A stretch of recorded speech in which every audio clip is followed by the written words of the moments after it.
and we are presenting our product AA Connect for the Sahamati Account Aggregator Hackathon. What our product does is it is a simple integration for banks to join into the AA ecosystem. It is a platform to view all financial information together. The tech stack which we have used is React.js and Node for presentation layer, WSO2 and Kafka for a middleware layer, and Python and Django for an AI and ML layer. The features of our product are middleware APIs, GST score, analytics on FI, MLAI extension, and customer personalization. We would like to explain about the middleware part right now. Moving on to the middleware section, we have implemented this API. We have implemented this whole API ecosystem on an open source platform using WSO2 and a Kafka. While developing this API, we also have kept in mind that we should secure the data as at the transit layer as well as at the rest layer. So by using Oracle or MySQL databases, we have tried to provide a persistence of data along with its message to be more secure. And also, as well as at the transport layer, we have used TLS or certificates to ensure that the messages that are exchanged between the FIU and FIP is secure. So we have developed a couple of APIs for just look at the consent management API, in which it includes all the APIs from start to end. For example, a user registers into the app and it approves the consent and the consent that gets generated. So after the successful consent generation, we use that consent, we get a consent ID, which we use further to request an FI data from an FIP. After which we request an FI data from an FIP. So as soon as the FI data is ready to be shared, A notifies us that the data is ready to be shared and provides with a session ID that we further use to fetch the data from the FIP. So by using this data, we have provided a further unique solution to our customers. The UI side of our project starts with a user entering the AA ID and it leads to this page. This is the basic add consent part in which a templatized algorithm will be used as per requirement and all the details would be filled by the agent. Then once we submit the consent, we can view consents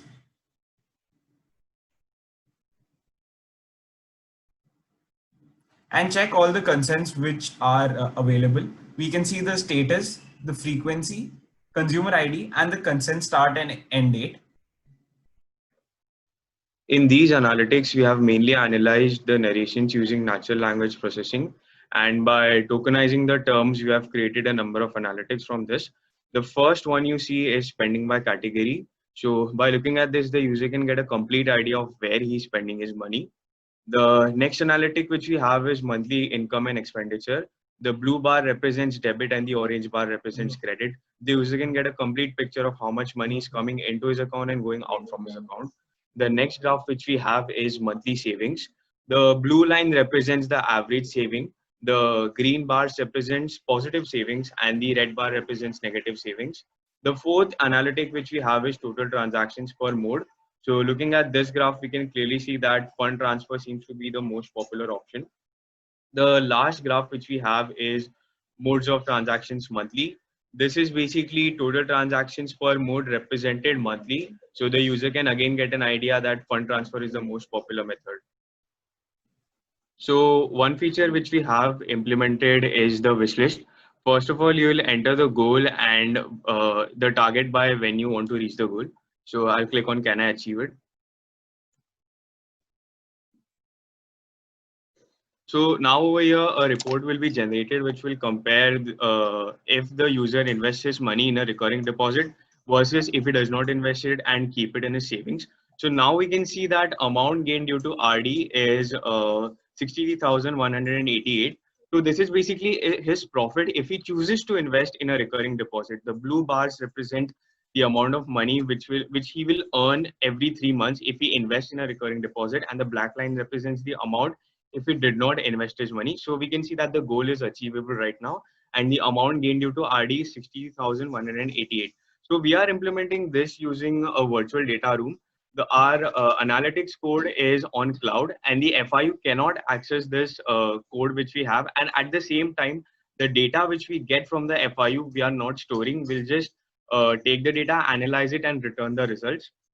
So this is our wishlist application. Another feature which we have implemented is the GST part. So I'll just click on it. So this is in the future scope once we get access to the GST data. For now, we have mocked up the data, and based on that, we'll create a GST score. This score is mainly generated by penalties, and it has a range of around 1 to 20. So once we, since now we have mocked up the data, once we get access to the real GST data from the user, this will be also a good feature which we have. In the previous demonstration, we clearly saw that faster information analysis can be attained using our software. We want the bank to benefit using this by showing the advantage of investing in an RD, FD, or any product they pitch instead of just saving it. And hence we facilitate cross-sell and upsell.